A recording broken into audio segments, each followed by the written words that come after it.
Tunggal Ika dalam pelaksanaan pemilu 2019.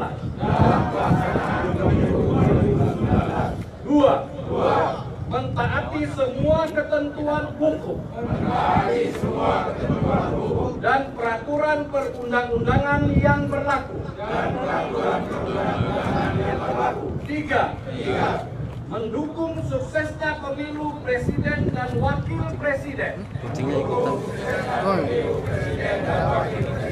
DPR, DPD, DPRD provinsi dan kabupaten kota 2019 yang aman, damai, dan sejuk. 4. Menolak dan melawan segala bentuk politisasi sara dan hoaks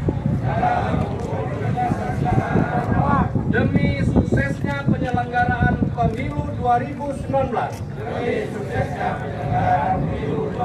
Selesai. Hadirin yang kami hormati, acara dilanjutkan dengan penandatanganan deklarasi pemilu 2019.